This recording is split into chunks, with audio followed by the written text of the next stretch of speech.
يا أبا عبد الله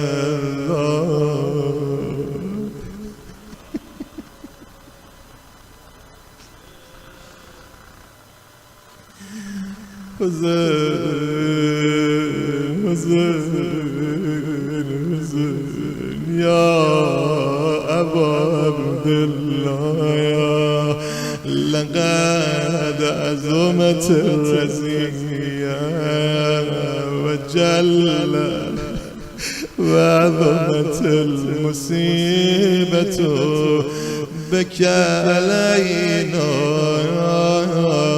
وعلى جميع أهل الإسلام وجلت وعظمت مصيبتك في السماوات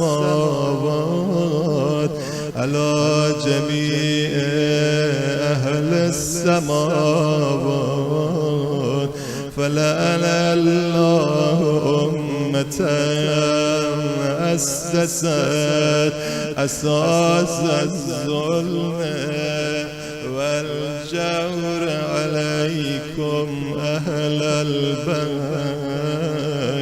ولعن الله أمة دفعتكم عن مقامكم وأزالتكم عن مراتبكم التي رتبكم الله فيها ولعن الله أمة قتلتكم ولعن الله الممهدين لهم بالتمكين من قتالكم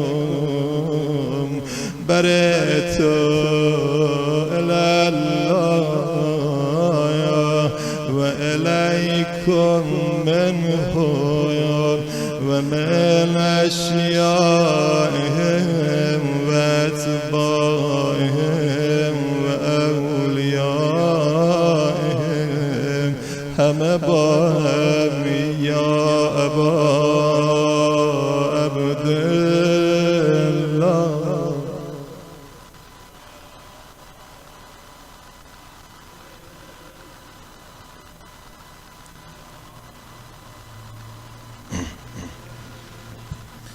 إني سلمان لمن سالمكم وهرب لمن هاربكم إلى يوم القيامة ولعن الله آل زياد وآل مروان ولعن الله بني أمية قاتبا ولعن الله مرجانا ولعن الله عمر بن سعد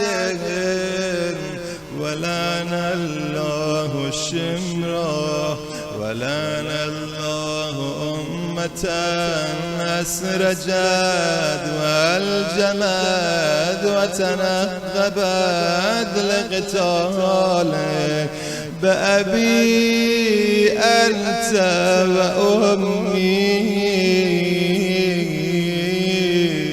پدر و مادرم به فداد آقا جانم لقد عظم مساوی بك وأسأل الله الذي أكرم مقامك وأكرمني بك أن يرزقني طلب ثارك مع إمام منصور حجة ابن الحسن من أهل بيت محمد صلى الله عليه وآله اللهم اجعلني عندك وجيها بالحسين عليه السلام في الدنيا والآخرة يا أبا عبد الله.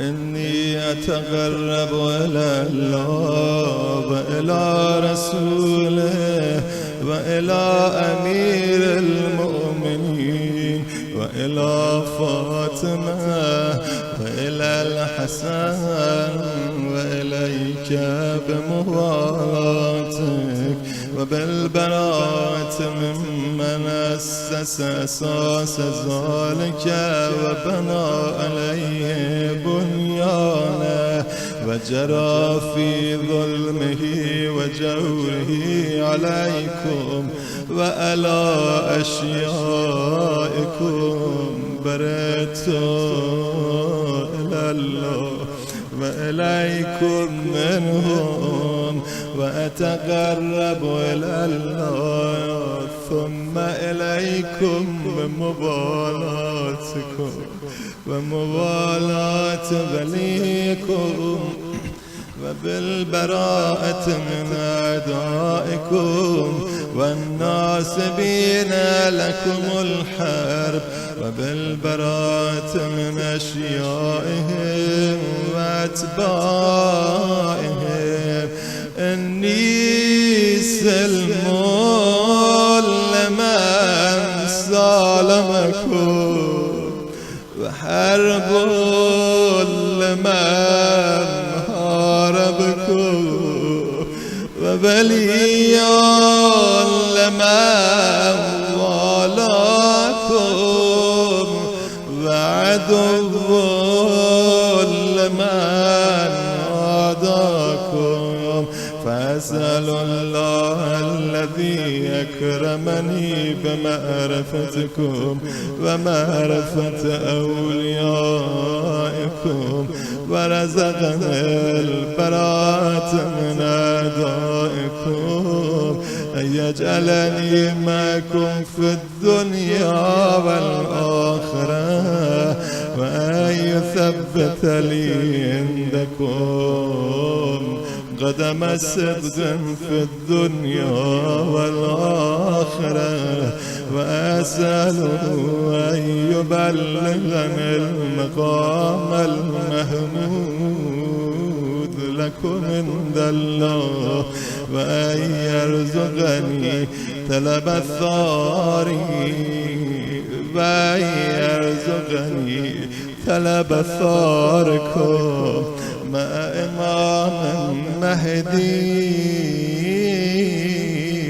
هدى ظاهر ناطق بالحق منكم. وأسأل الله بحقكم وبالشأن الذي لكم عنده أن يؤتيني بمساوي بكم أفضل ما يؤتي مصابا بمصيبته مصيبة ما أعزمها وأعزم رزيتها في الإسلام وفي جميع السماوات والأرض. اللهم اجعلني في مقامي هذا ممن تناله من صلوات ورحمة ومغفرة. اللهم اجعل محياي محيا محمد وآل محمد ومماتي ممات محمد وآل محمد.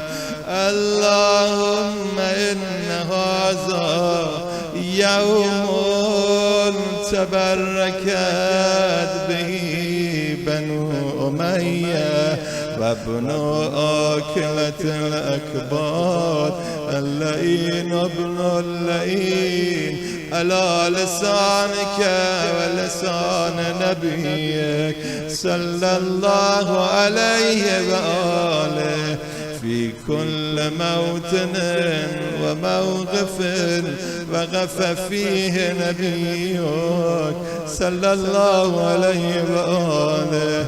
اللهم لنا أبا سفيان ومعاوية ويزيد بن معاوية عليهم منك اللعنة أبد الآبدين. وهذا يوم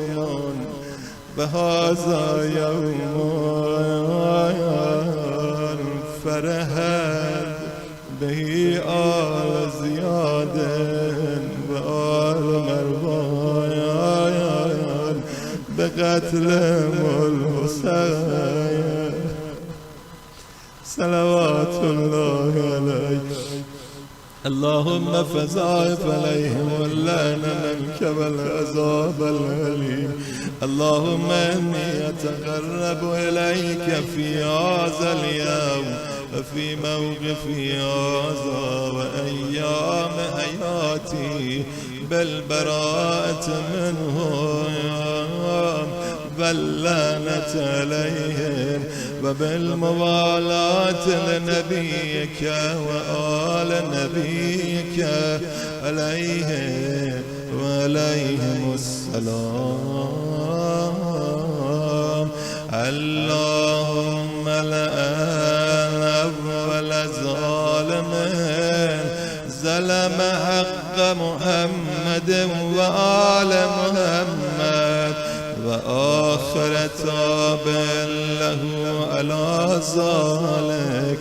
اللهم لعن الإصابة التي جاهدت الحسين وشايعت وبايعت وتابعت على قتله. اللهم لعنهم جميعا ما تمر. السلام عليك يا أبا عبد الله وعلى الأرواح التي حلت بفنائك. عليك مني سلام الله أبدا ما بقيت وبقي الليل والنهار ولا جعله الله آخر العهد مني لزيارتكم. السلام على الحسين وعلى علي بن وعلى أولاد الحسين وعلى. یه بار دیگه به نیابت از امام رضا السلام.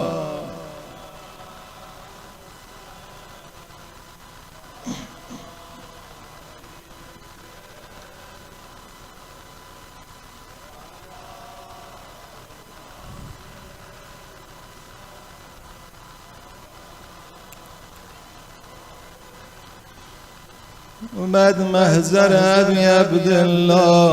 بابا جان اجازه بده برم میدان. تا اجازه خواست داره ابی عبدالله تعلل نکرد برخلاف قاسم که دست و پای عمو رو میبوسید تا بالاخره اجازه گرفت. اما علی اکبر تا اومد آقا فرمود میخوای بری برو پسرم. اما اول یه سر به خیمه زنا و بچه ها بزن تا وارد خیمه مخدرات شد. اول آمد دست عمه سادات و بوسید. یه حالی داشت علی اکبر، همه دورشو گرفتن. داره این بچه کوچیکا خودشونو به بازوی علی آویزون کردن. وقتی دیدن امه سادات فرمود علی ارحم غربتنا، به غریبی ما رحم کن علی. ابی عبدالله اومد تو خیمه، دید همه دارن دور علی ناله میزنن. صدا زد رهاش کنید علیمو، فانه ممسوس فی ذات الله. این علی دیگه ماندنی نیست، علی دیگه من دیگه باید بره. وقت من تمامه، اما فقط مطلب من به یه نکته باشه. زین العابدین میگه من تو تب داشتم میسوختم، یه وقت دیدم کف پاهام احساس گرمی میکنم. چشامو وا کردم دیدم علی اکبر صورت به کف پای من گذاشته. پاما به زور جمع کردم، داداش چه میکنی؟ چرا لباس رزم تن کردی؟ چرا یه جوری میبینمت؟ صدا زد برادر دیگه بابامون خیلی غریب شده. زین العابدین جمله رو شنید، گفت چرا تو برادر بزرگتر؟ اما قربونت برم، برا من یه عصا بیار، اما یه شمشیر برام بیار. من نمیتونم صدای غربت بابامو ببینم.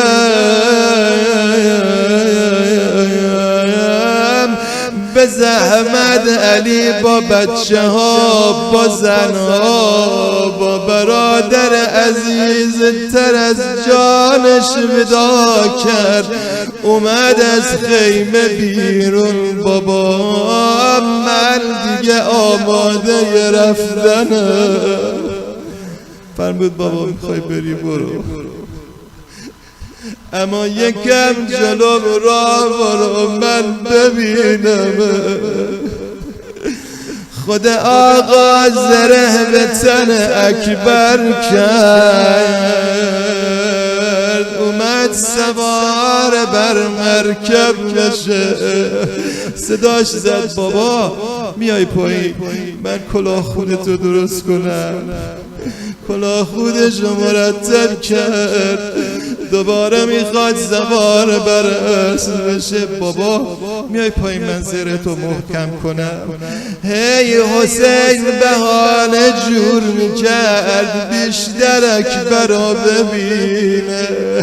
روایت میگه موقع ودا و نظر الیه نظرتن آی سمه، مایوسانه داره پسرش نگاه میکنه. و ارخاه و عینیه بدمو، تا اکبر گفت من دیگه رفتنیم. اش تو چشم حسین پر شد، سرشو پایین انداخت. اکبر گریه‌های بابا رو نبینه. آی آی آی آی پشت سر اکبر راه میرفت صدا زد اللهم شهد علی هؤلاء القوم فقد برز إليهم أشبه الناس برسولك خلقا وخلقا ومنطقايا وكنا إذا اشتقنا إلى نبيك نظرنا إليه فساها فقال يا ابن سعد قتل الله رحمك حسین یه حالی بهش دست داد شیخ جعفر شوشتری میگه گاهی راه میرفت گاهی دستاشو به محاسنش میگرفت گاهی دستاشو بالا میآورد گاهی دستاشو به پاش میزد گاهی لعن میکرد نفرین میکرد یه حال عجیبی داره حسین صدا زد قطع الله رحمک یا ابن سعد آیا عمر سعد خدا رحمت رو ببره که داری علی اکبر من از من میگیری السلام علی الحسین و علی علی ابن الحسین و علی اولاد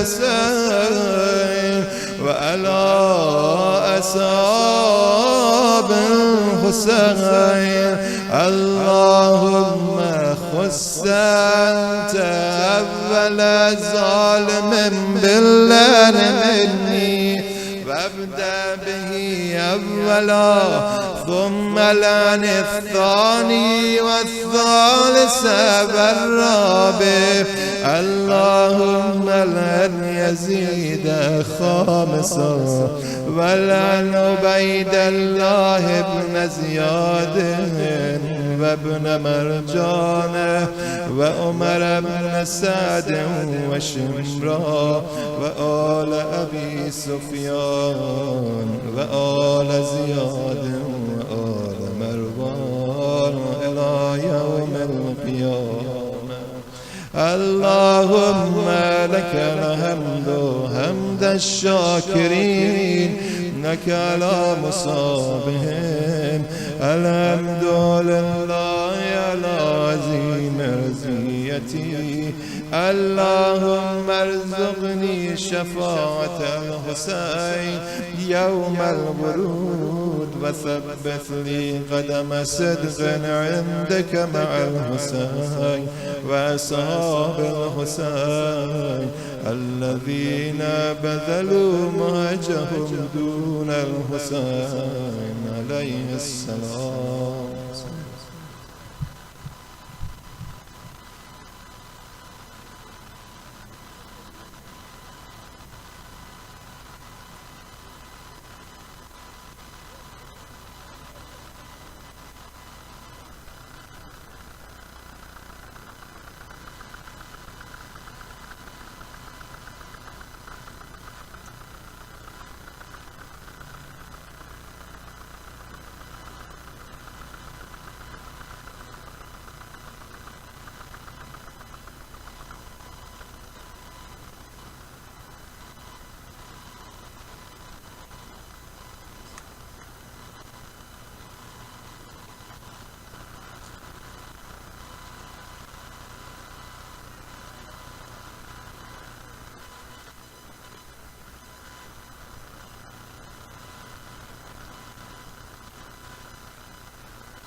دوام من ای پسر اول فاطمه مدد یا حسن ابن حضرت ابوالحسن ذکر ذکر علی دوام من، دلبر من و امام من، ذکر علی دوام من. جانم سینه زنای امام حسن رو ببین. ذکر علی دوام من، دلبر من و امام من، به محضرت سلام من. یا سیدی یا حسن، یا سیدی یا حسن، یا سیدی یا حسن، یا سیدی یا حسن، یا سیدی یا حسن، سیدی.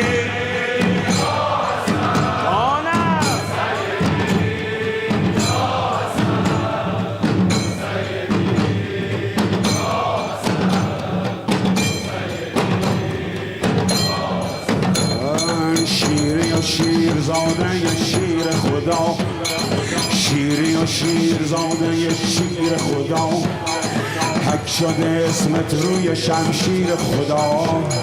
شیری و شیر زاده شیر خدا، حک شده اسمت روی شمشیر خدا. بر سر اصحاب جمل نازل شد، با نگاهت خشم نفسگیر خدا. نجل علی شیر جمل، فرمانده خیر العمل. نجل علی شیر جمل، فرمانده خیر العمل. در شجاعت ضرب المثل. یا سیدی یا حسن، یا سیدی یا حسن، یا سیدی یا حسن، یا سیدی یا حسن. آقای من، جانم آقا، یا حسن، یا سیدی یا حسن. صاحب بیرق سیاه کربلا،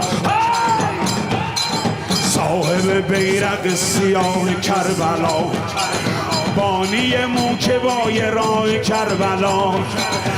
امیر عالم بوده تحت امر تو، دست تو رو بوسیده شاه کربلا. شاه شهید، شاه کرم، باب النجات، باب النعم. او بی کفن تو بی حرم، او بی کفن تو بی حرم. یا سیدی یا حسن، یا سیدی یا حسین، یا سیدی یا حسن، یا سیدی یا حسین، یا سیدی یا حسن، یا حسین، یا سیدی.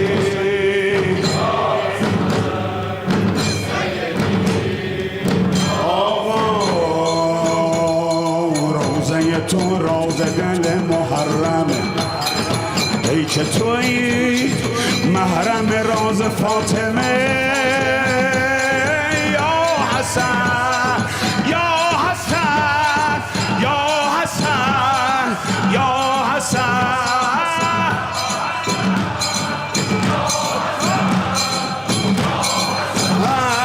روزه تو راز دل محرمه. حسن.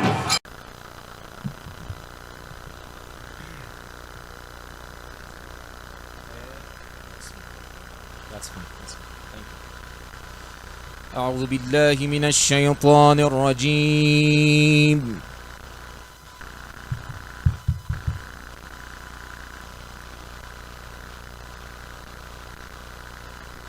بسم الله الرحمن الرحيم.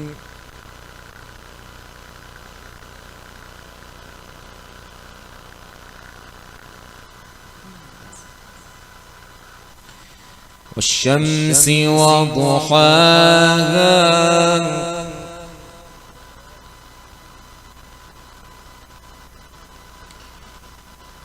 والقمر إذا تلاها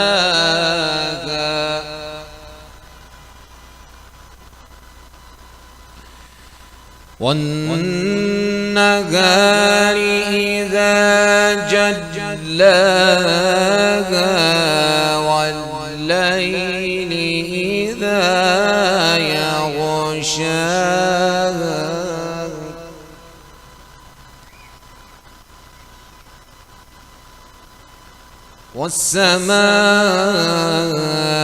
والسماء وما بناها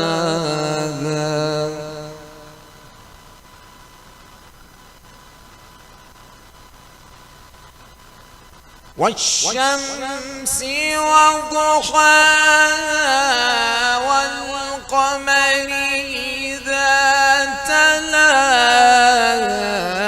والنهار إذا جلاها والليل إذا يغشاها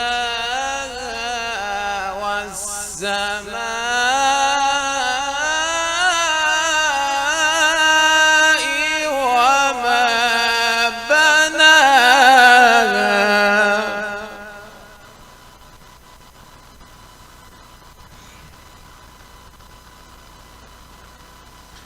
والأرض وما طحاها ونفس وما سواها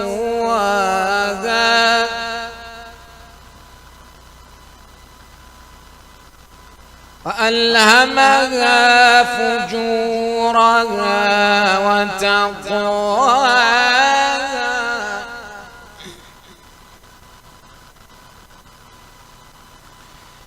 قد أفلح من زكاها وقد خاب من دساها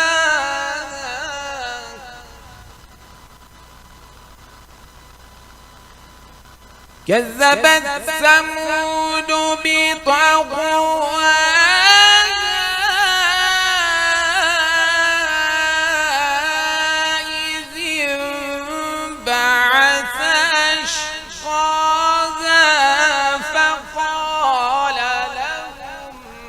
رسول الله ناقة الله وسقياها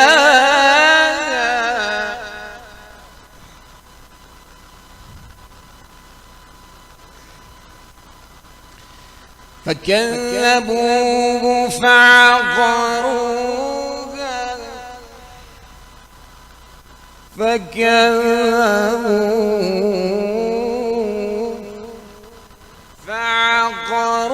فعقروها فدمدم عليهم ربهم بذنبهم فسواها ولا يخاف عقباها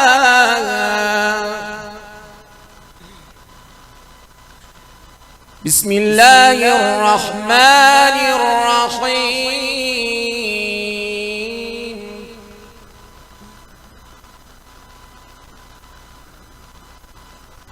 بسم الله الرحمن الرحيم الحمد لله رب العالمين الرحمن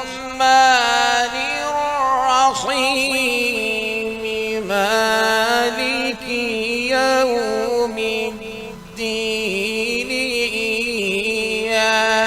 إياك نعبد وإياك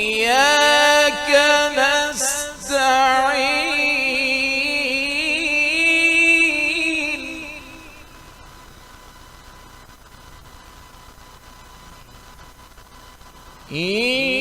إياك نعبد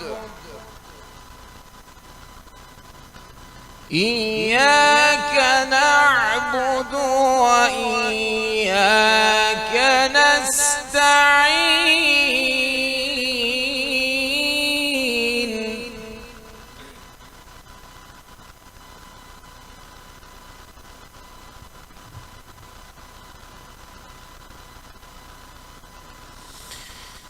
بسم الله الرحمن الرحيم الحمد لله رب العالمين الرحمن الرحيم مالك يوم الدين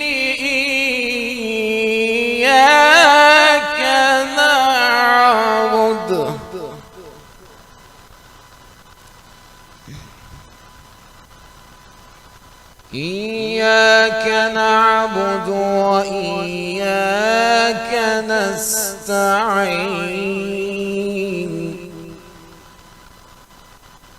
اهدنا الصراط المستقيم صراط الذين أنعمت عليهم اهدنا الصراط المستقيم صراط الذين أنعمت عليهم غير المغضوب عليهم ولا الضالين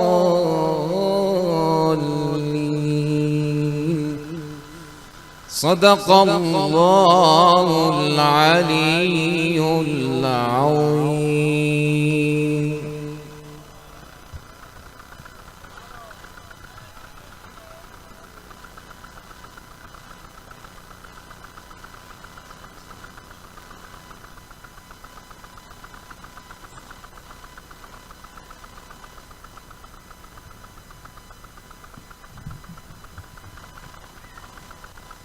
أعوذ بالله من الشيطان الرجيم بسم الله الرحمن الرحيم والصلاة والسلام على سيدنا ونبينا محمد وآله الطاهرين السلام على الحسين وعلى علي بن الحسين وعلى أولاد الحسين وعلى أصحاب الحسين. Dear brothers and sisters, Assalamu alaikum wa rahmatullahi wa barakatuh. Welcome to the Majlis of Abu Abdullah al-Hussein. Before anything else, I would like to thank my dear brother, Dr. Seyyed Murtaza Sheikh Sufla, who kindly accepted our invitation and joined us from Bay Area to be with us. He'll be with us until Saturday 21st, the last night of our program. We'll be enjoying his Quran recitations and also the Mamad Dahis that he presents at the end of the program, inshallah, every night. So inshallah everybody's enjoying it as well, and we are really appreciative of his presence with us, inshallah. Thank you so much for the health of brother Murtaza and his families. Please recite the salawat ala Muhammad wa ala Muhammad.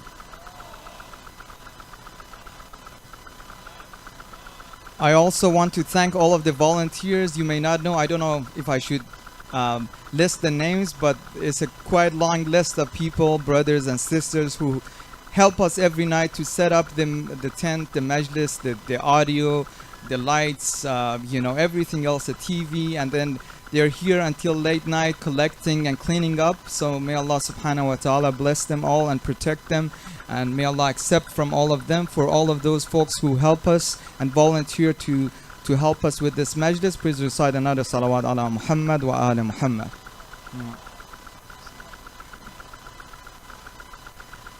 Just one quick announcement that I've made before, but we'll have a special day of Ashura program on Thursday. This Thursday will start at 10 a.m. with Ziyarat Ashura, and then we'll continue with the speech and Maqtal, inshallah, and we'll finish with Azadari and Maddahi. So it's gonna finish, we're gonna start at 10 and we're gonna finish by the Dhuhr time. So we'll finish with the prayer and then we'll serve the food. You can take it and inshallah eat it on your own, inshallah. So that's the plan. If you have any questions about that, let me know. But if you want to take that day off, perhaps if you need to plan ahead of time, I just wanted to let you know about that. One other thing, please make sure you don't block anybody's cars when you park in the parking lot, and also please try not to congregate around the snacks. So if you want to pick it up and join us here, that would be great. Again, the closer you get to the podium, the better and the warmer our majlis will be, inshallah. I think that's it from me. We are so privileged to have Hujjatul Islam wal Muslimin Sayyid Ali Musawi with us, who's been talking about the spirituality in light of Karbala. He's going to continue his speech series and lecture series until next Saturday, inshallah. Let's welcome him to the podium with your loud salawat ala Muhammad wa ali Muhammad.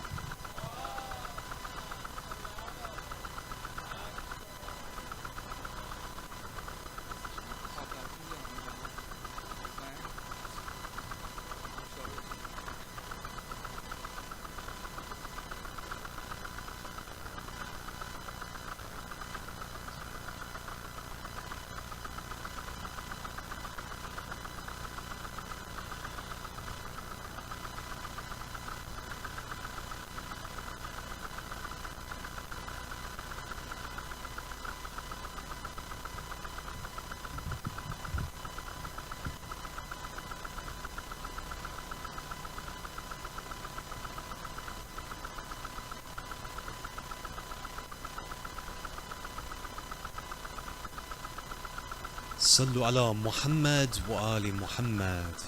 اللهم صل على محمد.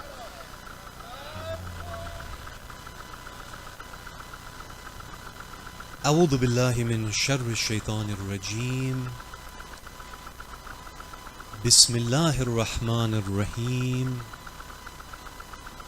الحمد لله رب العالمين، والصلاة والسلام على سيدنا ونبينا محمد وأهل بيته الطيبين الطاهرين. اللهم صل على محمد. My brothers and sisters, we began with the topic 2 nights ago of ihsan towards parents, goodness towards parents.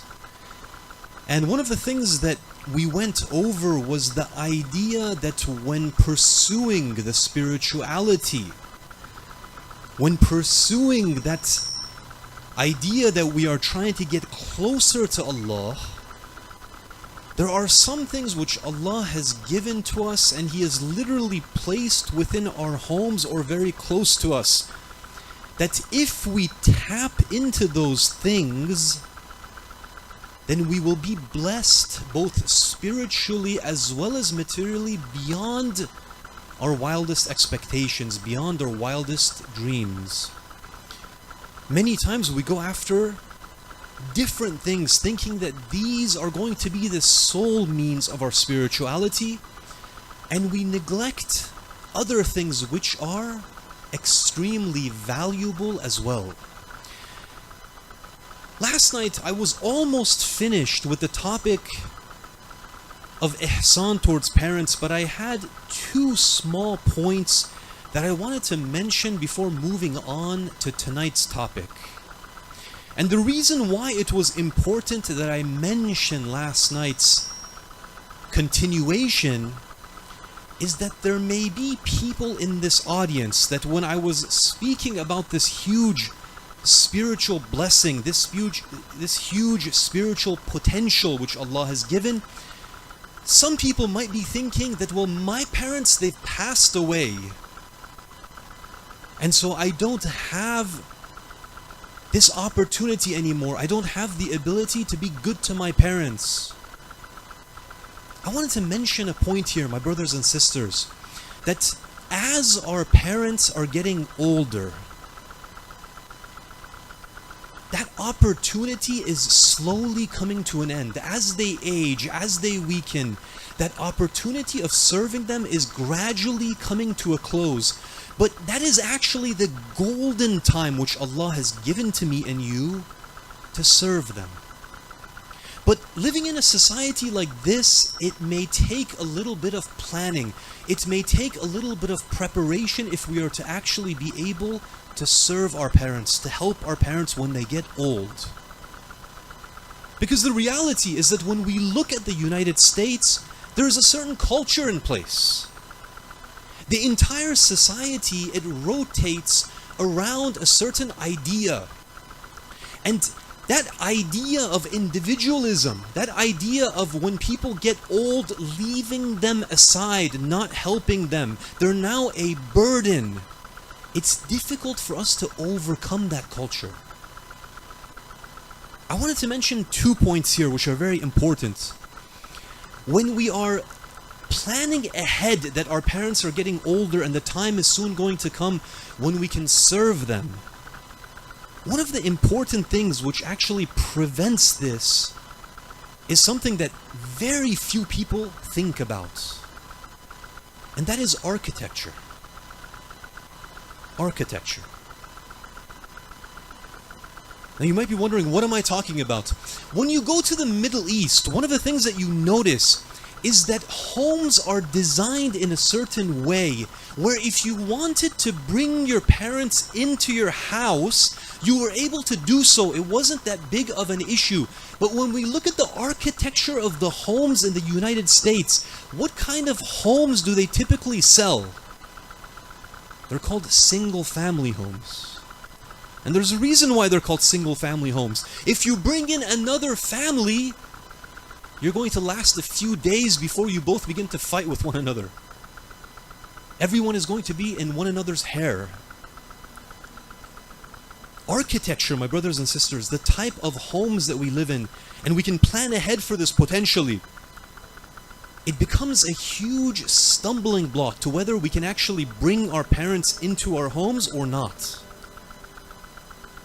By planning ahead, maybe retrofitting our houses, we can actually make it possible for our parents to move in with us to the point where they're not in the same unit, but they're very easy to serve, they're very easy to help. Now some of you might say, that's not possible. It's not possible to retrofit our houses. What do? Our parents are getting old. Do we just put them into the old folks' home, the retirement home? There's other options. By planning ahead, for example, we can move in closer to where they live. That way they can continue to live in their homes while we are close enough where we can check in on them. If they need our help, we can be there for them. All of this requires thinking ahead. It requires planning ahead. If we're not thinking about these issues, we're just going along with how life is going, one day we're going to look and we're going to say, Mom, Dad, I'm really sorry, but I'm going to have to put you in an old folks home. I don't have any choice. But if we plan ahead, inshallah, we can prevent some of these difficulties from taking place. The final point is, what about for those that the time has passed, meaning that their parents have passed away from this dunya? Is the opportunity of serving one parent, is that finished? Is that gone? We have a really interesting narration from Imam Baqir alayhi salam where he mentions something both that gives us hope and it also should frighten us a little bit. Because oftentimes when parents pass away, the idea that we have is that, well, they've passed away, it's over, it's finished, there's nothing that I can do more for them. But this tradition from Imam Baqir alayhi salam, it shows us that connection between parent and child is a connection which cannot be broken. Even when death comes and it separates our parents from us, that connection is still present. What does the narration say? The narration from Imam Baqir alayhi salam, it says, there is a time when an individual, he does good towards their parents while they are alive. But when they die, he doesn't do anything for them. He doesn't pray for them. He doesn't help them in any way. Imam Baqir, he continues, he says in this situation, Allah writes him down as one of the aq, one of those who's hurt his parents, one of those who's broken the hearts of his parents. He was good during the parents' lifetime, but when they died, he stopped. He didn't do dua for them. He didn't ask Allah for forgiveness for them. He thought that the relationship was over. He stopped caring. Allah writes him down as the aq. And the Imam continues, and this part gives hope. And likewise, there may have been an individual who does not do good to his parents while they are alive. He hurts his parents. He doesn't help them when they become old. The Imam continues, but when they pass away, he does dua for them. He asks forgiveness on their behalf. He does good for them. In this kind of a situation, Allah writes him down as one of those who has done good for his parents. My brothers and sisters, that connection that we have with our parents, it's never broken. And the opportunity for spiritual growth, for spiritual perfection, if the parents have passed away, the opportunity is still there. Allah has still given it to us. All we have to do is we have to take advantage and utilize what Allah subhanahu wa ta'ala has given to me and you. That was the end of the speech in regards to spirituality and parents. My brothers and sisters, tonight I wanted to continue with another topic, which just like the topics before, we oftentimes don't really connect it with the idea of our spiritual growth. But in fact, it is one of the most critical characteristics that we need to have to become closer to Allah. This is the attribute or the practice of forgiveness. Now here I just wanted to introduce a topic. I wanted to introduce an idea.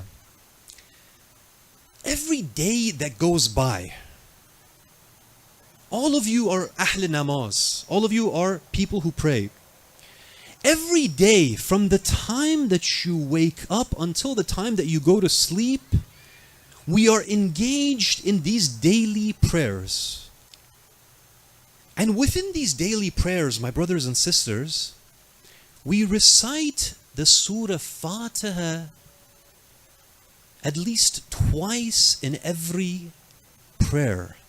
Meaning what? Meaning that on a daily basis, you are reciting Surah Fatiha at least 10 times, if not more.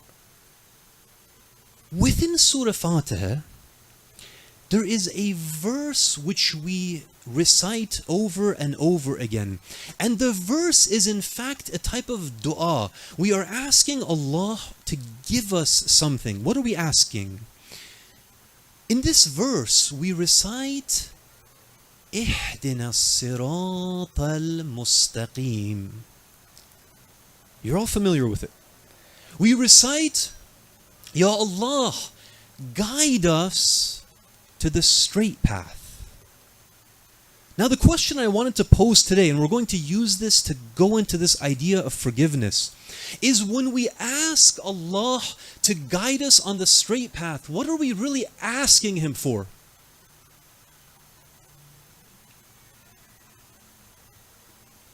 You might answer that, of course, you are asking for Iman, for the path of Iman, to give us that state of faith in Allah subhanahu wa ta'ala. But when I'm going to ask you this question, the question is this: what is Iman? Because when we begin to look at Iman, my brothers and sisters, one of the things that we find is that Iman is almost like a perspective that we have. It's a way that we look at the world around us. What's the difference between a disbeliever and a believer? It's perspective. The believer, he looks at the world around him what does he see? He sees a universe in which it is centered around a creator. The disbeliever, when he looks at the universe, he sees the exact same thing as we do. But he doesn't see the creator. The perspectives that these two individuals have is radically different from one another. So in reality, when we ask Allah, Ihdina as-sirat al-mustaqim, we're asking Allah to fix our perspective. We're asking Allah to fix the way that we see the world. There are ideas, my brothers and sisters, that we may hold within ourselves which prevent us from walking on this siratun mustaqim. I may have a way of looking at the world. It's not kufr, it's not disbelief, but it prevents me from really walking on the straight and narrow path. It has a little bit of a deviating effect.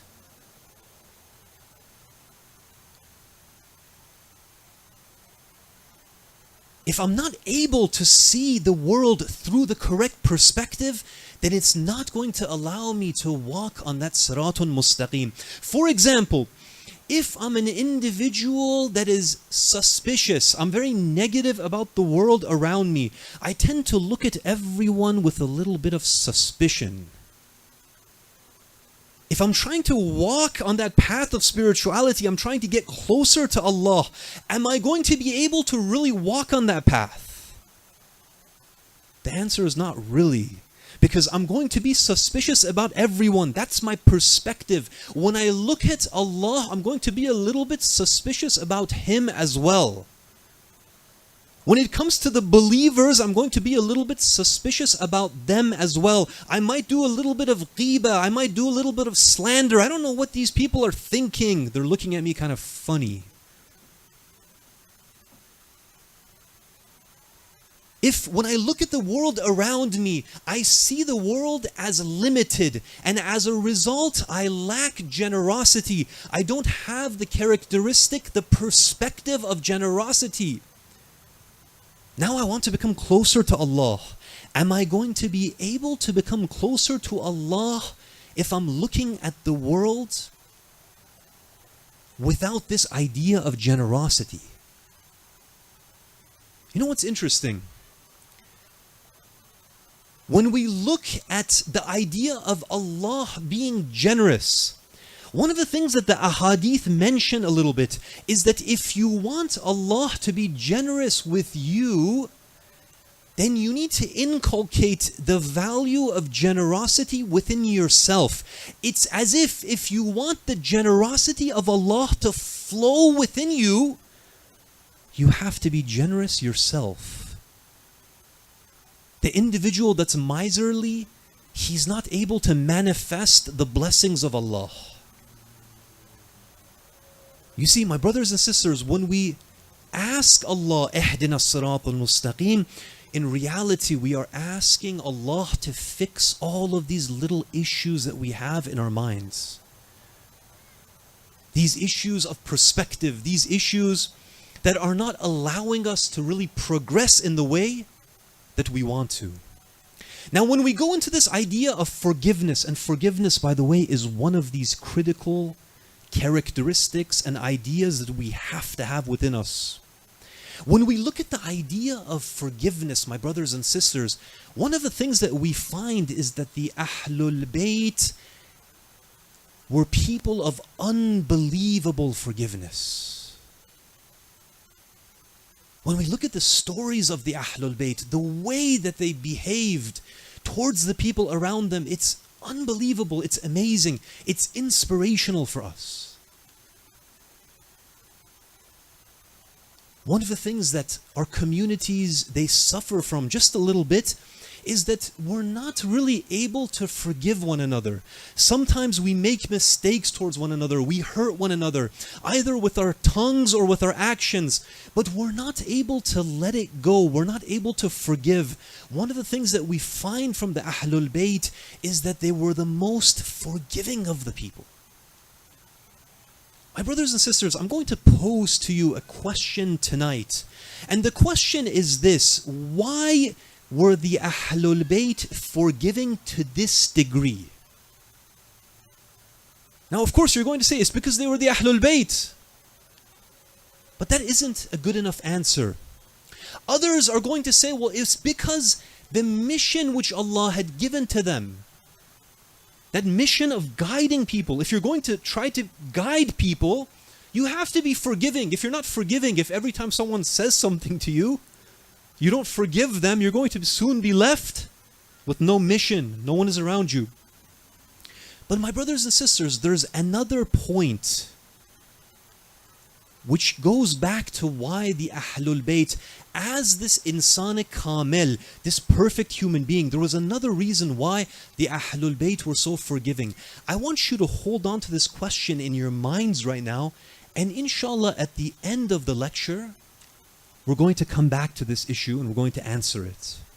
Now, just like everything else, if I want to know what Allah views in regards to forgiveness, I go to the Quran. And the Quran, it has many, many, many, many verses on forgiveness. In fact, one of the most basic things that we are taught, that Bismillahir Rahmanir Rahim, is we are bringing up the idea of Allah's mercy. We're remembering that we have this merciful, forgiving Lord. Whenever you make a mistake, He's going to forgive you. One of the names of Allah is Al-Ghafir, the forgiver, the one who forgives over and over and over again. It doesn't matter what sin you have committed. Now, when we look at the verses of the Holy Quran, I'm going to mention just 3 verses here. One of the verses, it gives us the secret of how we can be forgiven by Allah subhanahu wa ta'ala. What does the verse say? The verse, it says, وَلْيَعْفُوا وَلْيَسْفَحُوا أَلَا تُحِبُّونَ أَن يَغْفِرَ اللَّهُ لَكُمْ وَاللَّهُ غَفُورٌ رَحِيمٌ. Allah mentions in this verse, He says, let them pardon and overlook. Who? Us, the Muslims. And then He continues, would you not love for Allah to forgive you? Allah is indeed forgiving and merciful. What is Allah telling us in this verse?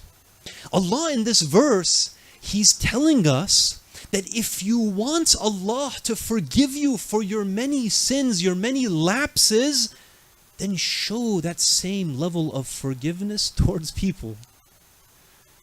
Oftentimes when we make a mistake and we raise our hands in dua, one of the things that we have is we expect Allah to forgive us right then and there. You're like, Ya Allah, I'm just a human being, I made a mistake, please forgive me.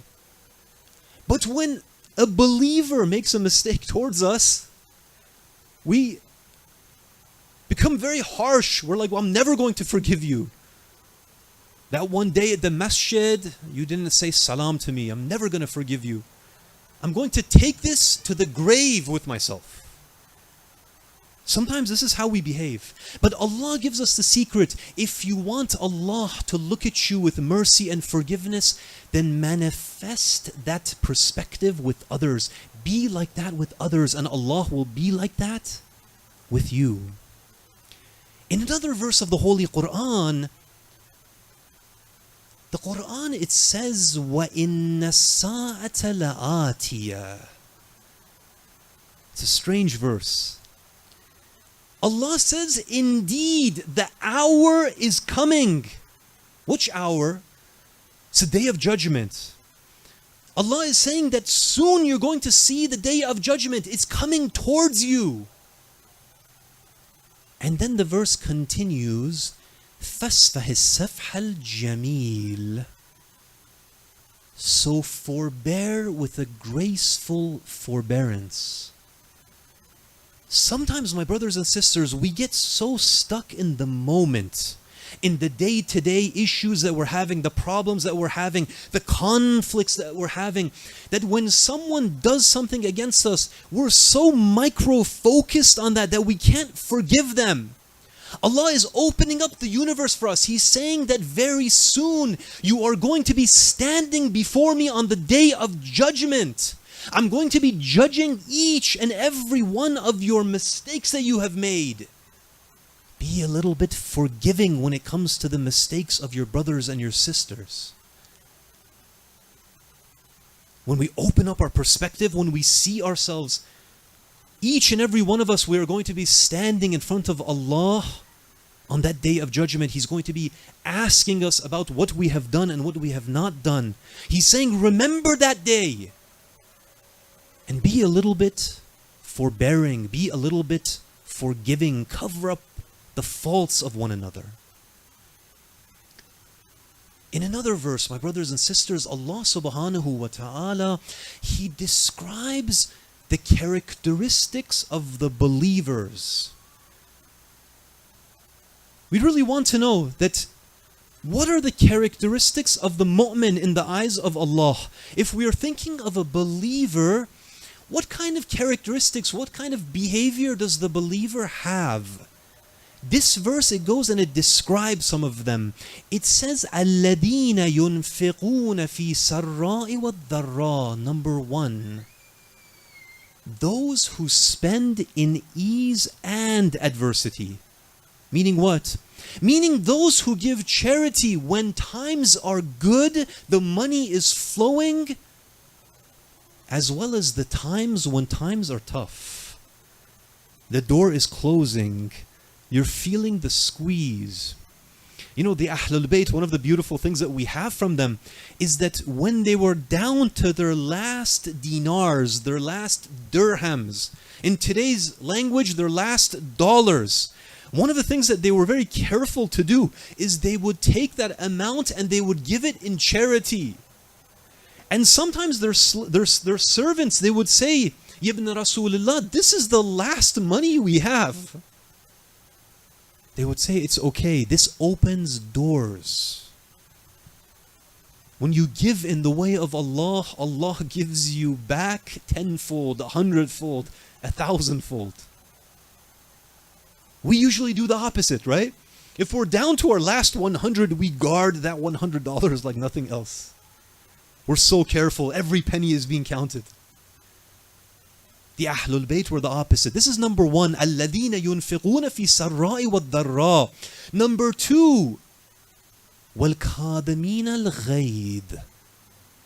And they suppress their anger. The believer, the mu'min, he suppresses his anger, his rage. When something makes him become angry, he's able to control that emotion that he has within himself. Number 3, وَالْآفِينَ عَنِ النَّاسِ. And they excuse the faults of the people. When people hurt them, when people say something against them, when there's a situation that comes about, they're easy to forgive. They don't hold grudges in their heart. And then Allah, He says, Wallahu yuhibbul muhsineen. And Allah, He loves those who are virtuous. These are from the signs of the believers, my brothers and sisters. Here I wanted to segue into some of the stories of forgiveness that we have from the Ahlul Bayt, and not only the Ahlul Bayt but their followers as well, because we have many stories about the level of forgiveness that they showed. I wanted to mention 1 or 2 of these stories tonight, time permitting, inshallah. The first story, my brothers and sisters, it happens at a time when the Holy Prophet was in the city of Medina and Islam was gradually getting started. People were gradually becoming Muslim at that time. And every now and again an individual would come to the Holy Prophet in order to ask questions about Islam. He was curious, what is this new religion? What is this new prophet? What's going on? One day, a Bedouin man, Badawi, he ends up coming from the desert and he approaches the Holy Prophet.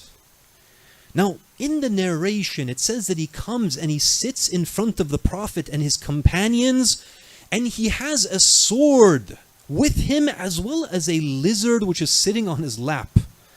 Now, I'll be honest, if I was there, the whole time I would be looking at the lizard. Why in the world does he have a lizard in his lap? I don't know. But the Bedouins were a strange people. They were nomads. They were uncivilized. They were rough. They were barbarians, savages. The people of Mecca, the same people who would bury their daughters alive, they looked down on the Bedouins. Just imagine how much more savage these people were.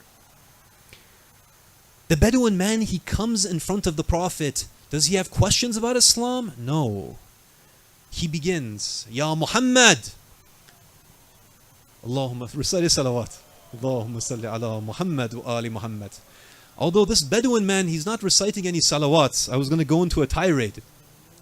He says, Ya Muhammad, you are a sorcerer and a liar. Right off the bat, he goes in full speed. Heaven and earth have not seen a liar like you. You imagine that God has raised you up to be a prophet. I swear by Lat and Uzza, two of the idols, I swear by Lat and Uzza that I would kill you if my tribe members, they would not call me hasty. Can you imagine? You approach the Holy Prophet with this attitude, insulting him and swearing that if it wasn't for my tribesmen, I would have pulled out this sword and I would have killed you. Omar, he was present in that gathering. And as you all know, Omar, he has a very harsh response. Usually, whenever he sees something like this, his first impression is, Ya Rasulullah, let me kill him. And that's what he says, Ya Rasulullah, let me kill this man. He comes to our city, to our gathering, to our prophet, and he speaks like this. Let me kill him right now. The Holy Prophet, he says, Ya Omar, sit in your place, be quiet. The Holy Prophet, he begins, he says, Oh my Arab brother, what are you looking for? He begins to speak to him about the religion of Islam. My brothers and sisters, when he begins, the Bedouin man, he becomes enraged. His face becomes red. He's barely holding on to himself. The Holy Prophet, he speaks to him with akhlaq, with goodness, with kindness. And he begins to explain to him that our religion, it has these views. And these are what the things that we do. We pray, we fast, we believe in one God. My brothers and sisters, the time reaches a point when the man, he can't hold back. Something changes in his heart based on the attitude of the Holy Prophet. He looks at the Holy Prophet, he says, I have to become a Muslim. What do I say? He recites the Shahada and he becomes a Muslim right then and there. Now, the man, he looks and he says, Ya Rasulullah, I'm an individual that is poverty-stricken. The Holy Prophet, he looks at his companions. He says, Oh my companions, who is there who will give this man a camel? He doesn't have a camel. A man comes forward, he gives him one of his best camels. He says, Oh my companions, who is going to give this man a turban to protect him from the heat of the sun? He didn't even have a turban. Imam Ali alayhi salam, he takes off his turban, he gives it to the man. The Holy Prophet, he looks, he says, Oh my companions, who has some food? It was apparent that the man had not eaten for some time. He was poverty stricken, he was poor. Salman, he says, Ya Rasulullah, I will go look for some food. Salman, he goes looking in the streets of Medina. He knocks on the door of the wife of the Holy Prophet. He says, Is there any food? There is this stranger who has come. He's hungry. We're trying to feed him. The wife of the Prophet said, I myself am hungry. We haven't had food for a while. Salman, he goes, he's walking into the streets. He doesn't know where to go. Eventually, he passes by the door of Fatima to Zahra. He looks at that blessed door, my brothers and sisters. He says that this is a door in which all khair can be found. He knocks on the door. Fatima Zahra opens the door. He looks at her. He says, Ya Fatima, There is this individual who has come. The Holy Prophet is asking, is there any food? Fatima to Zahra, she says, I myself, we haven't eaten for the past 3 days. Hassan and Hussein, they're hungry themselves. But I cannot turn down a stranger who is asking for food.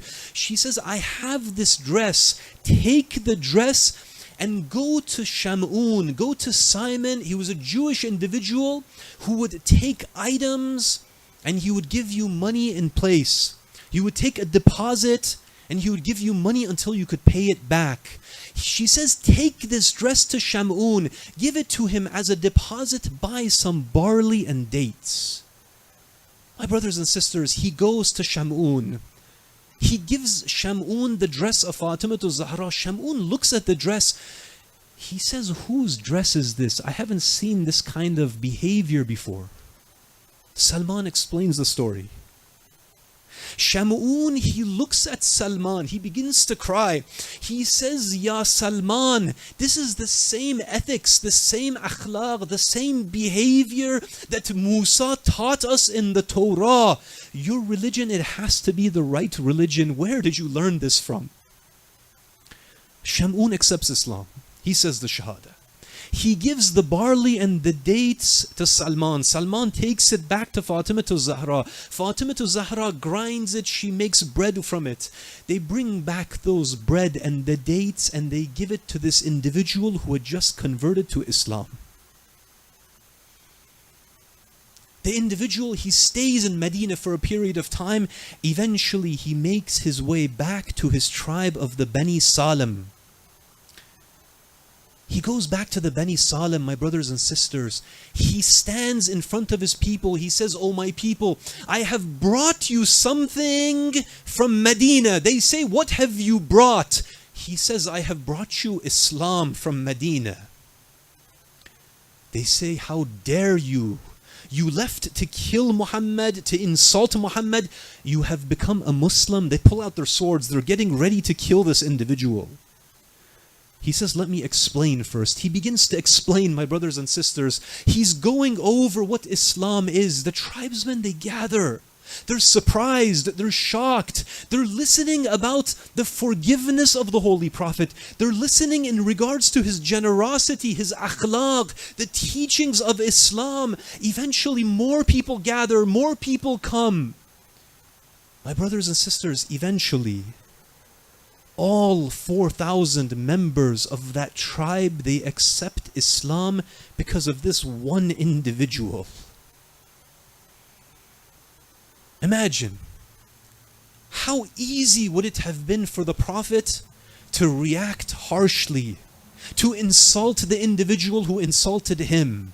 How easy would it have been for the Muslims to jump on him and give him that beating that he deserved? But look at the forgiveness of the Prophet and look at the effect that it had. How many people became Muslim as a result of that behavior?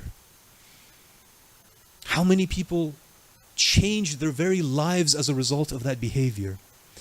My brothers and sisters, when we are speaking about this idea of forgiveness, and I know my time has come to an end, when we are talking about this idea of forgiveness, it is one of the most important attributes that we can cultivate within ourselves. This is the month of Muharram, my brothers and sisters. Inshallah, if people have done wrong to us, this is the month of letting it go. If people have hurt us, this is the month of forgiving them, inshallah. Here I wanted to take our hearts to Karbala, my brothers and sisters. There are so many tragedies when we look at Karbala. There was so many things which happened to Imam Hussein, which happened to the companions of Imam Hussein. But one of the things that we know is that Imam Hussein, he had some of the best of companions. They were individuals that even though the Imam told them what was going to happen on the day of Ashura, even though they knew that they were walking towards death, they still walked with him. They didn't leave him, my brothers and sisters. Not one individual turned their backs on Imam Hussein on the day of Ashura. Not one. But alongside these companions who were with the Imam and alongside the family members of the Imam, there were also some young children that the Imam had brought with him. They were the children of the companions, the children of the family members, the children of Imam Hussein, and they were there with the Imam. They were suffering alongside the Imam. One of these was Ali Asghar, this tiny infant which Imam Hussein had brought with him. It's been narrated that on the day of Ashura, when all of the companions had been killed, everyone had been slaughtered, Imam Hussein, he goes back to the camp because he wants to say farewell to his family members. He is going to be going into the battlefield soon. It is going to be the last time that he is going to be seeing his family members. He goes, he hugs his children, he hugs his family members, he kisses them. He shows them affection. He knows that this is going to be the last time that they are going to be seeing me and I am going to be seeing them. But when he goes to see them, they bring him this small child. They bring him Ali Asghar. And he looks at the face of this child and he sees that the child is thirsty. The child is hungry. His mother has not been able to give him milk for several days now. The child is reaching that critical point where he may die. The Imam thinks to himself, if these individuals are not giving us water, perhaps they will have mercy on this little child. He takes the child from his mother. He begins to walk towards the enemy. He goes towards the enemy. He holds up the child and he says to them, you have already killed all of my companions. You have already killed my family members. I am the only one who is left. At least have some mercy on this young infant, on this young child. Some of the soldiers of Umar ibn Sa'ad, they begin to stir. Something begins to stir in their hearts. They begin to look at one another. They begin to argue with one another that we have killed the companions of Hussein. Let us at least give water to the child. What harm is there? Umar ibn Sa'ad, he sees that the army is breaking. The army is beginning to argue with one another. He turns towards Harmala. He says, Ya Harmala, do you not see what a target this is? Harmala, he looks at Umar ibn Sa'ad. He says, do you mean the father or the child? Umar ibn Sa'ad, he says, shoot the child, quiet these men. Harmala, he draws back his bow. He releases his arrow. The arrow begins to travel towards Ali Asghar. It hits Ali Asghar in the neck. Suddenly, Imam Hussein, he sees his infant child is moving this way and that way. He sees his infant child, blood is pouring from his neck. The Imam looks at his child. He says, Ya Allah, judge between us and these people. He says, Ya Allah, what makes these hardships easy is that you are watching. You are seeing everything which is happening to the Ahlul Bayt. Imam Hussein, he's left with this child. He's left with this body. He doesn't know what to do. Should he go? Should he return the baby to its mother? But that is going to break the heart of the mother. Should he bury the child here? But how can he bury the child here? He doesn't know what to do. It's mentioned that he goes back and forth 7 times. He walks back and forth 7 times. Eventually, it's narrated that he hands over the body of this young child to Zainab. He says, Zainab, they have killed this young child of ours. Inna lillah wa inna ilayhi raji'un. Assalamu alayka ya Aba Abdullah. وعلى الأرواح التي حلت بفنائك عليكم مني سلام الله أبدا ما بقيت وبقي الليل والنهار. الصلوات.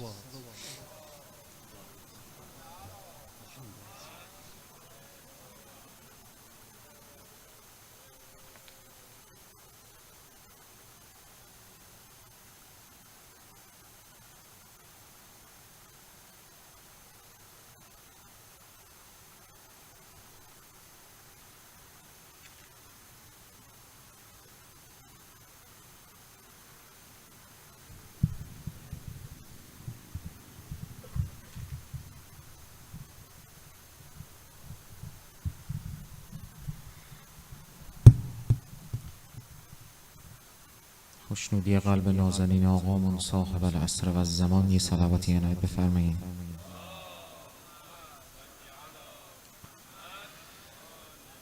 صلی الله علیک یا رسول الله، صلی الله علیک و علی ابن عمک امیر المؤمنین، صلی الله علیک یا ابا عبدالله و علی الارواح التي حلت بفنائك. عليك مني سلام الله أبدا ما بقيت وبقي الليل والنهار. شب 8 محرم بیایم در خونه حسین ابن علی عرض ارادت کنیم. آقا جون سعادت زیارت تو از ما مگیر، ولا جعله الله آخر العهد منی لزیارتکم. با ادب و احترام السلام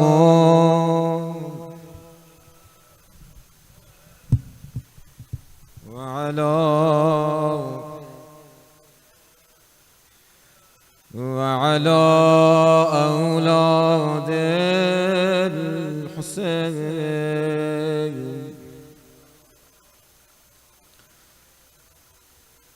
اللهم كل وليك الحجة ابن الحسن صلواتك عليه وعلى آبائه يوسف زهرا في هذا جانم وفي كل وليا وحافظا وقائدا ودليلا وعينا حتى تسكنه أرضك طوعا وتمتعه فيها طويلا. شرافة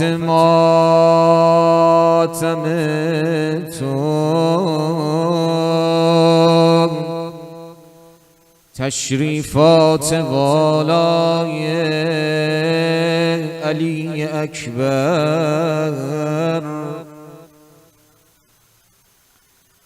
تعالی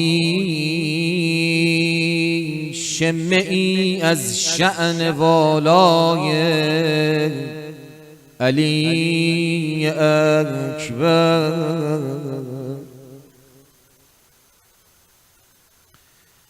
تجلی های پیغمبر در این آینه بی وقف حرم را می کند محو تماشای علی اکبر. هر جا نشستی صداش بزن علی جان، علی به به علی جان، علی. قیامت جلوه ای از قد و بالای علی اکبر. قربونت برم عزیز دل لیلا. چه سعادتی نصیب شما شده امشب بیاین در خونه علی اکبر عرض ارادت کنید. خوشا به سعادت اونایی که این شبها بین الحرمینند.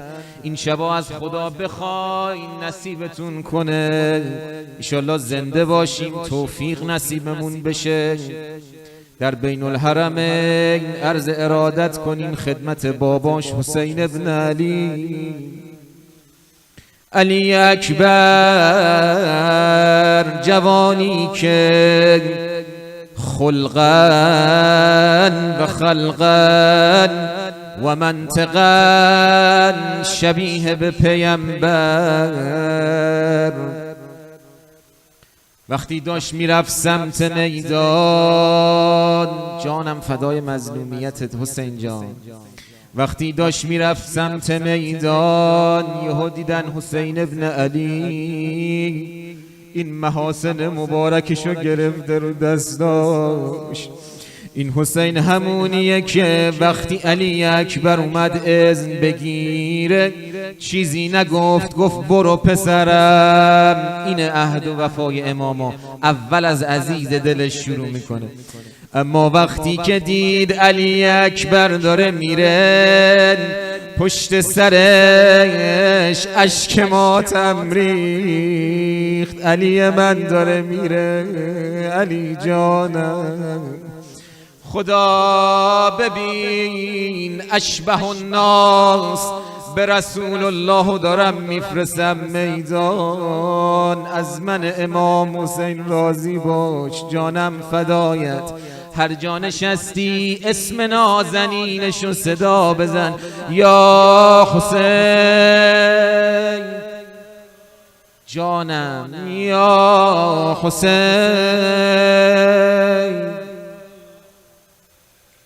این همون باباییه که جونش واسه علیش میره. وقتی حرف اسلام و دینه دیگه از جونشم میگذره علیش رو میفرسه میدان. هماوردی ندارد شیر حق در جنگ رو در رو. هزار الله اکبر کیست همتای علی اکبر. به یک جولان چشمش قلب اردوها به هم ریخت. عجب شوری به پا کرده عجب غوغاییست علی اکبر. روزه های ما باید حماسی هم باشه، علل خصوص که امشب شب جووناست، شب عشاق ابی عبدالله، جوونایی که اومدن برای جوون امام حسین عزاداری کنن. عجب شوری به پا کرده است غوغای علی اکبر. نه تنها بهر استقبال از او پیغمبر آماده است، خدا آغوش وا کرده مهیای علی اکبر. اگرچه حاصل عمر حسین از دست رفت، اما به رسم صبر تاب آورد جانم فدایش حسین. به رسم صبر تاب آورد تا پای علی اکبر. جانم حسین جانم حسین جانم حسین. هر چقدر اسم قشنگش صدا بزنی بازم کم. جانم حسین جانم حسین. تا اون جایی تاب آورد ابی عبدالله که دید صدا زد علی اکبرش بابا بیا قطعتو به سیوف بدنم رو تکه پاره کردن. نازنین وجود زهرا آمد از اسب پایین. راوی میگه وقتی علی اکبر رو بر زمین انداختن، من روزه رو کوتاه میکنم، امشب شب جووناست، انشاءالله بیشتر عرض ارادت میکنیم در سینه زنی. راوی میگه وقتی حسین صدای ناله علی اکبرش رو شنید از اسب پایین اومد، خواست بره سمت بدن علی اکبر، دو قدم رفت با دو زانو بر زمین افتاد. جانم فدای، دید نمیتونه بره سمت بدن، چه کار کنه با این بدن قطعه قطعه شده، قطعتو به سیوف، چی کار کنم جواب مادرش لیلا رو بدم. اومد بالا سر علی اکبر، این چه بدنیست، چه کار کنم، چگونه به حرم برگردم. یه وقتی دید خواهرش زینب اومد، داداشش عباس اومد، شانه های ابی عبدالله رو گرفتن، تو عظمت مصیبت ابی عبدالله رو کمک کنن. ابی عبدالله با عباش بدن قطعه قطعه علی اکبر رو جمع کرد، سمت خیمه ها حرکت کردند. اینجاست که گفتن ای جوانان بنی هاشم بیایید علی را بر در صدا بزنا، علی را بر در خیمه. جوانان بنی هاشم بیایید علی را بر در رسانید جانم حسین. همین جوری که اسم نازنینش رو صدا میزنی به احترامش بپاخی. جانم حسین، جانم جانم حسین، جانم حسین. جوانان بنی هاشم بیایید، جوانان بنی هاشم بیایید علی را بر در خیمه رسانید. علی جانم، علی علی جان، علی. همه ملحق شنا، شب جووناست. ای جان علی، نم علی جان. خدا داند که من طاقت ندارم علی را بر در خیمه رسانم. بگوییدم اش زینب بیاید، بگوییدم اش زینب بیاید علی را بر در خیمه رساند. علی جانم، به به علی ای جان، علی نم علی جان. بگوییدم اش زینب بیاید، بگوییدم اش زینب بیاید علی را بر در خیمه رساند، نباشد مادرش لیلا بیاید، نباشد مادرش لیلا بیاید، تماشای قد اکبر نماید. علی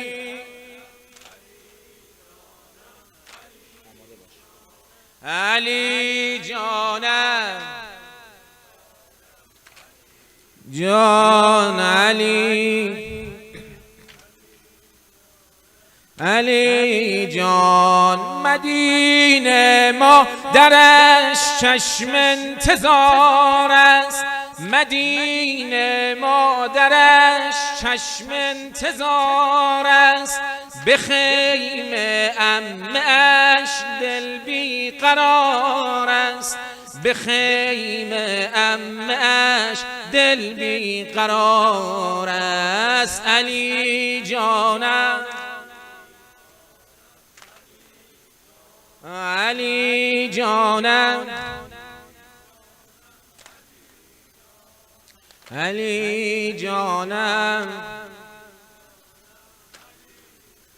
تو جان منی اکبر، خونین بدنی اکبر، تو جان منی اکبر، خونین بدنی اکبر، ای تازه جوان من صد پاره تنی اکبر، بنگر پسرم بر این قد خم من، لشکر ز ره دور خندد به غم من، جانم علی اکبر، جانم علی اکبر، جانم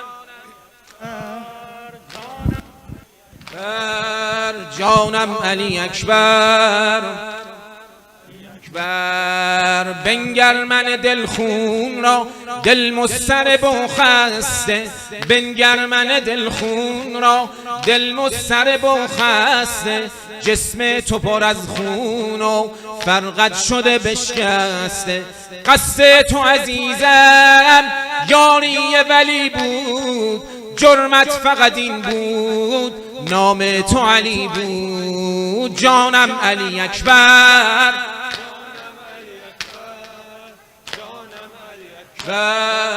جانم علی اکبر، جانم به به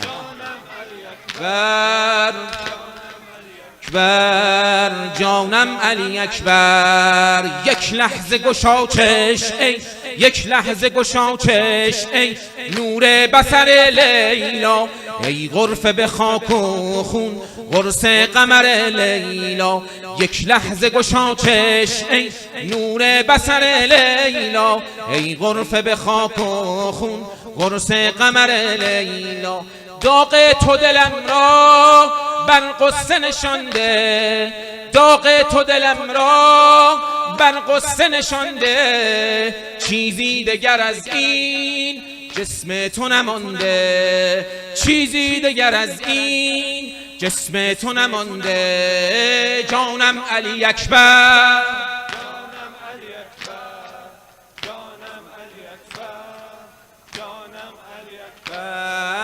جانم علی اکبر، جانم علی اکبر، جانم علی اکبر، جانم علی اکبر، جانم علی اکبر، جانم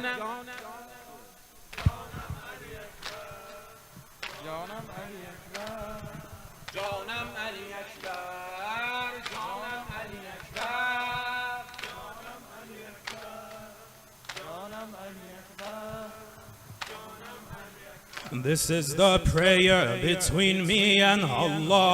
This is the prayer between me and Allah. Every moment with every breath my dua.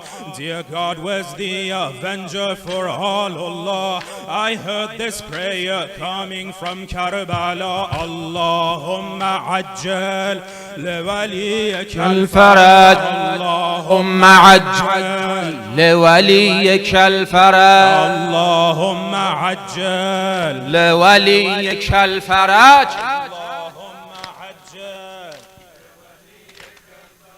After the martyrdom of all his army, after the martyrdom of all his army, the son of Zahra abandoned and lonely, all alone, all alone, all alone, our Mawla prayed so earnestly. This was the prayer that came from Nainava. Allahumma ajjal الفرج لوليك the one who looks and acts most like the Nabi, the one who looks and acts most like the Nabi. He's Ali ibn al-Hussein ibn Ali, he's Ali ibn al-Hussein ibn Ali. Surrounded on all sides by the enemy, surrounded, surrounded, surrounded on all sides by the enemy.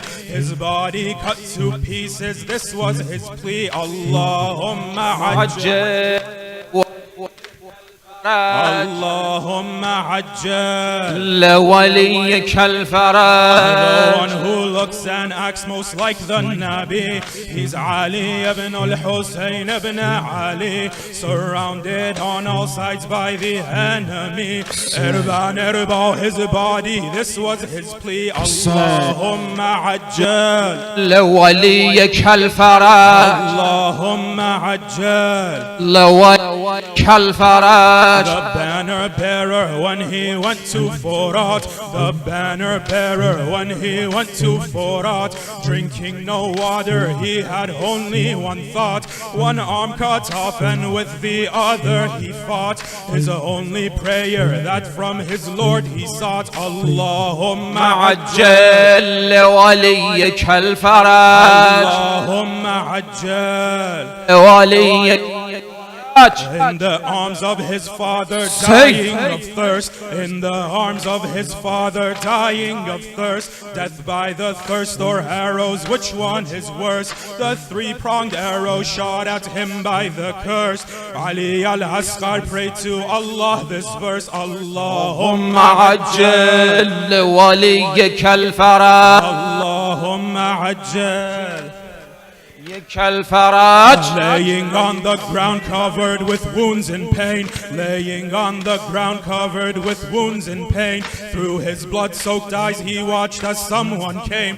Through his blood-soaked eyes he watched as someone came. والشمرو والشمرو والشمرو جالس على صدر الحسين. والشمرو والشمرو والشمرو جالس على صدر الحسين. Laying on the ground covered with wounds and pain. Through his blood-soaked eyes he watched as someone came. والشمر جالس على صدر الحسين. His last dua unanswered will not remain. Allahumma ajjal عجل لوليك الفرج اللهم عجل اللهم عجل لوليك الفرج فابك على الحسين مظلوم کربلا تا آخرین نفس در بیعت تویی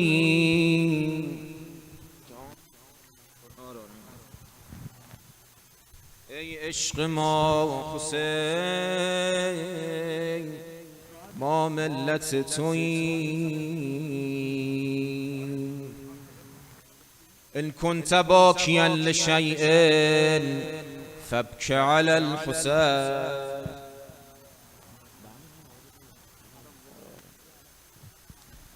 فابك على الحسين مظلوم کربلا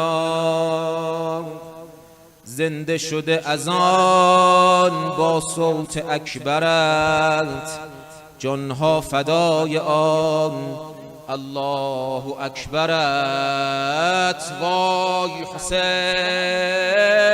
وای وای حسین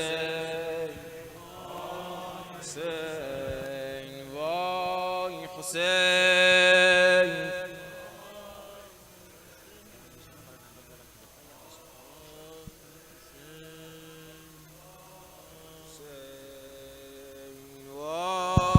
حسین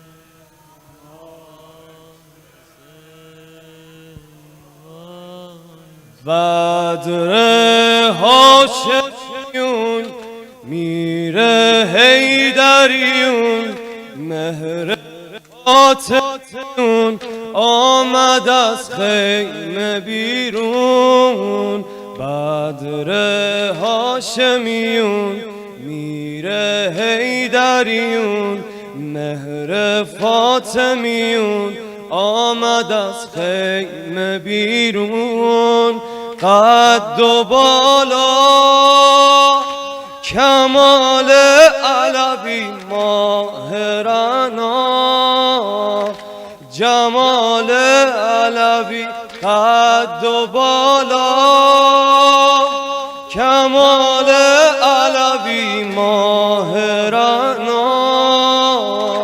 جمال علوی از بر بابا اکبر لیلا مهلا مهلا اکبر لیلا از بر بابا مهلا مهلا کوه عشق و وفا روح خون خدا شور کرب و بلا نور چشمان لیلا خون عشق و وفا روح خون خدا شور کرب و بلا نور چشمان لیلا گیسوی تو شب تار حرم تشنه کامه شرر بار حرم از بر بابا اکبر لیلا مهلا مهلا از بر بابا مهلا مهلا لشکر مثل سراب اکبر تشنه آب بابا در تب و تاب می چکد اشک ارباب لشکر مثل سراب اکبر تشنه آب بابا در تب و تاب می چکد اشک ارباب کن نگاهی پدر پیر تو شد در کنارت زمین گیر تو شد از بر بابا مهلا مهلا از بر بابا مهلا مهلا شبهای محرم یه شبش خیلی عذابه شبی که میشکنه دلها اون شب بستن آبه اونا که اهل دلن میدونن اونا که اهل دلن میدونن همه اهل حرم میخونن امشب حرم آل علی آب ندارم امشب حرم علی جرعه آبی طفلان حسین ابن علی خواب ندارم طفلان حسین ابن علی همو جرعه آبی حرم حرم الله حسین سار الله حرم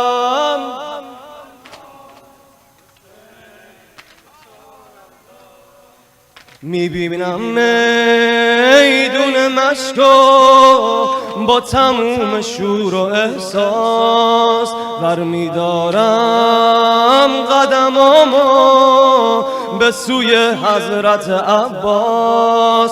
روی شونه هم علم میگیرم، روی شونه هم علم میگیرم، دم ای اهل حرم میگیرم. ای اهل حرم میر و علم دار نیامد، ای اهل حرم میر و علم دار نیامد، علمدار نیامد. از حرم از حرم زینب بیا اکبر به میدان میرود. از حرم زینب اکبر به میدان میرود. از تنم جان میرود، از تنم جان میرود. حسین لعل لب بکشا بگو الله اکبر اکبرم. لعل لب بکشا بگو الله اکبر اکبرم. ای از آن گوی حرم، ی از آن گوی حرم. حسین از حرم، از حرم زینب بیا اکبر به میدان میرود. از حرم زینب بیا اکبر به میدان میرود. از تنم جان میرود، از تنم رود. لعل لب بکشا بگو الله اکبر اکبرم. لعل لب بکشا بگو الله اکبر اکبرم. ای از آن گوی حرم، حرم. از حرم زینب بیا اکبر به میدان میرود. از حرم زینب بیا به میدان میرود. از تنم جان جانب رود. لعل لب بکشا بگو الله اکبر اکبرم. لعل لب بکشا بگو ای از آن، ای از آن.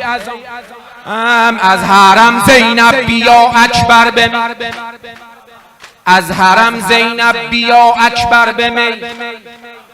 از تنم جان میرود. لعل لب بکشا بگو الله اکبر اکبرم. لعل لب بکشا بگو جانم. ای از آن گوی حرم. از حرم زینب بیا اکبر به می. از حرم زینب تموم شد شب هشتم. از تنم میرود. لعل لب بکشا جانم. ای از آن از حرم زینب بیا اکبر به من. از حرم زینب بیا، از تنم جان میرود. تند بکشا بگو الله اکبر اکبرم. لعل لب بکشا ای از آن گوی حرم. از حرم زینب بیا اکبر به میدان میرود. از حرم زینب بیا اکبر به میدان میرود. از سنم جان میرود. لعل لب بکشا بگو جانم. ای از آن حرم. از حرم زینب بیا اکبر به میدان میرود. از حرم زینب بیا، از سنم آی حسین، وای حسین، وای حسین، حسین، وای حسین، وای حسین.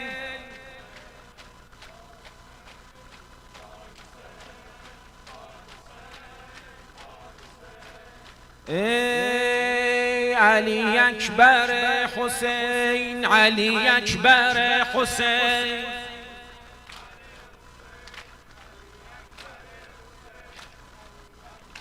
حسین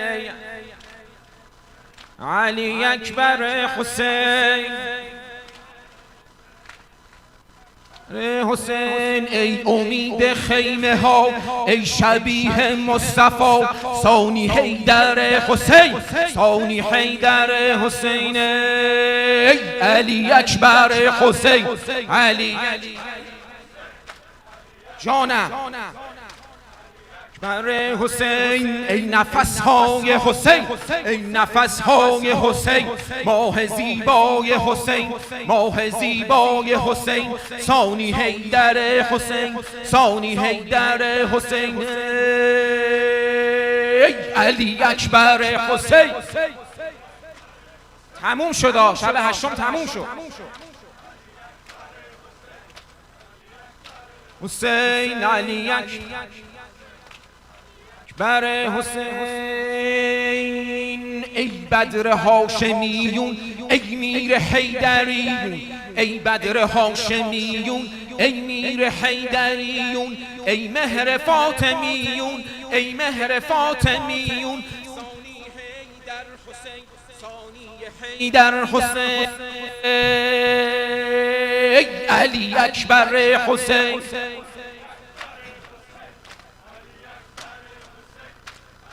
اکبر حسین، یل کرب و بلا، ای یل کرب و ای امید خیمه ها، ای شبیه با خورشید ارض و سما، ای شبیه مصطفی خورشید ارض و سما، هم خونه خون خدا، نور ایمان و وفا، نور ایمان و وفا، ای علی اکبر حسین.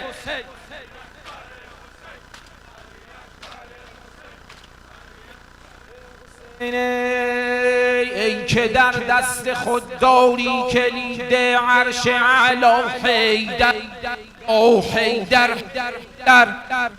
حیدر حیدر یا حیدر،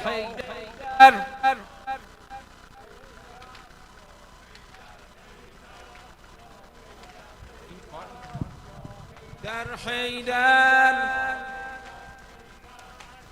حیدر حیدر، ای که در دست خود داری کلید عرش اعلی، حیدر یا حیدر حیدر یا حیدر یا حیدر حیدر. از ازل سایه‌ات را گستراندی به عالم بالا، حیدر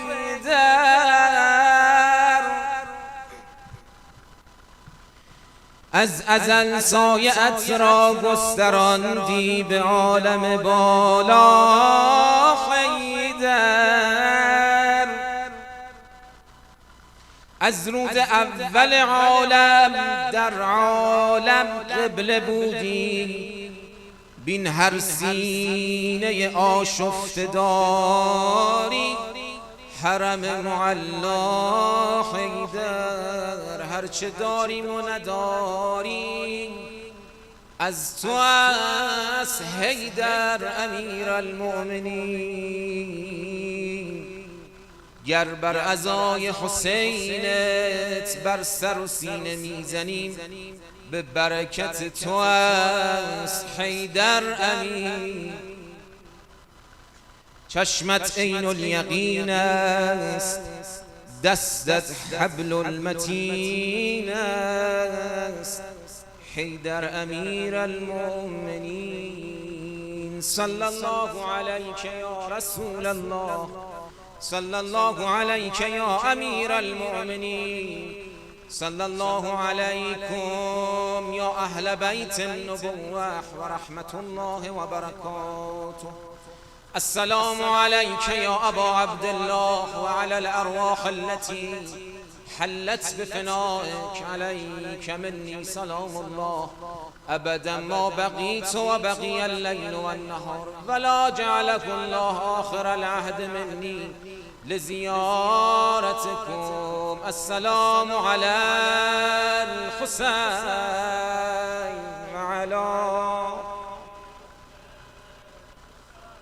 وعلى أولاده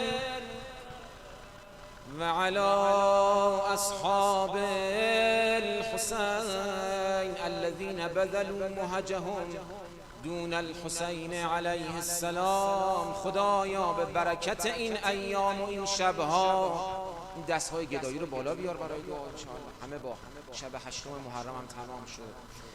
خدایا به عظمتت قسمت میدهیم در فرج مولامون صاحب العصر و الزمان حجت ابن الحسن تعجیل بفرما. قلب نازنینش از ما خشنود و راضی بگردان. چشمان گنهکار ما را به دیدن مهدی فاطمه منور بگردان. ما را نیامرزیدی از این مجلس مبر. گذشتگان رو یاد کنیم، اون کسایی که ایامی در این مجالس بودند، این روزها گرفتار خاک هستند، اسیر خاک هستند. همه را انشاءالله به یاد داشته باشیم. گذشتگان بنده حقیر برای همشون تقاضای غفران و رحمت کنید. شب با عظمتی است برای شفای عاجل همه مریضان، اینهایی که به هر حال دست نیاز دارند، برای ما مسئلت کردند، به فکرشون باشیم انشاءالله جهت تعجیل برای شفای اونها. رحم الله من یقرأ الفاتحة مع الصلوات. بسم الله الرحمن الرحیم. الحمد لله.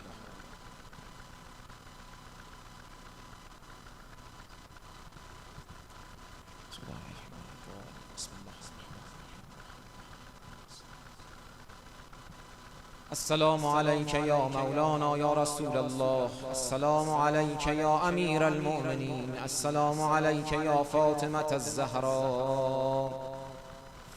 السلام عليك يا حسن بن علي المجتبى.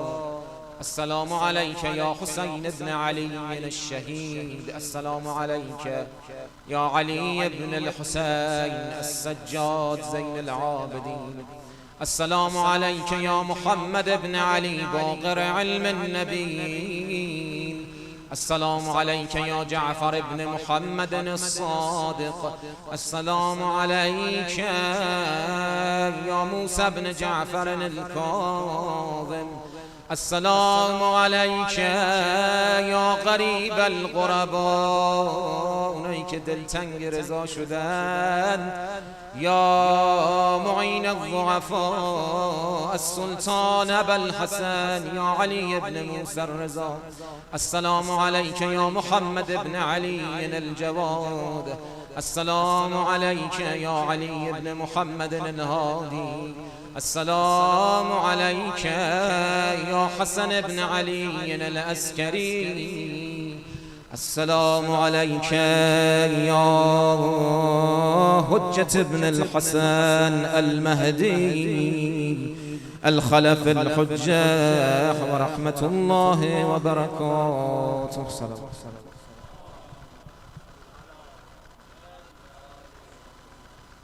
بسم الله الرحمن الرحيم. إن الإنسان لفي خسر إلا الذين آمنوا وعملوا الصالحات وتواصوا بالحق وتواصوا بالصبر. صلوات.